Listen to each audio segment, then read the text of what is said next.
DK Shivakumar Siddaramaiah మధ్య ఆధిపత్య పోరు కర్ణాటక కాంగ్రెస్ లో రచ్చరేపుతోంది. డిప్యూటీ సీఎం పదవి తనకే ఉండాలని, తనతో పాటు మరొకరికి ఆ పదవి ఇస్తే సహించేది లేదంటున్నారు డీకే శివకుమార్. సిద్ధరామయ్య మాత్రం బలహీన వర్గాలకు కూడా డిప్యూటీ సీఎం పదవి దక్కాలని చెప్తున్నారు.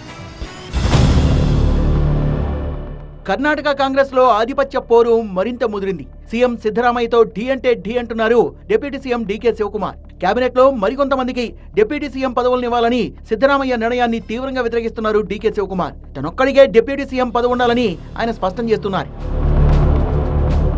బలహీన వర్గాలకు డిప్యూటీ సీఎం పదవినివ్వాలన్న ఆలోచనలో ఉన్నారు సీఎం సిద్ధరామయ్య. ఈ నిర్ణయాన్ని డీకే తీవ్రంగా వ్యతిరేకిస్తున్నారు. సీఎం పదవిపై కాంప్రమైజ్ అయిన తనను పక్కన పెట్టే ప్రయత్నం జరుగుతోందని మండిపడుతున్నారు ఆయన.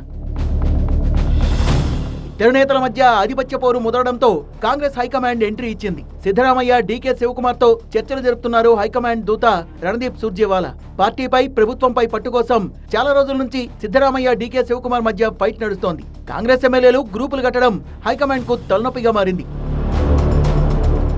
కర్ణాటకలో కాంగ్రెస్ అధికారంలోకి వచ్చి 7 నెలలు గడిచిపోయాయి. పార్టీ హైకమాండ్ రాష్ట్ర ఇద్దరు నేతల మధ్య విభేదాలు రాకుండా చాలా జాగ్రత్తలు తీసుకుంటోంది. త్వరలో జరిగే లోక్సభ ఎన్నికల్లో సత్తా చాటాలన్న పట్టుదలతో ఉంది కాంగ్రెస్ హైకమాండ్. బీజేపీకి మళ్లీ అవకాశం ఇవ్వకుండా సిద్ధరామయ్య డీకే శివకుమార్ కలిసి పనిచేయాలని పదే పదే చెప్తున్నారు.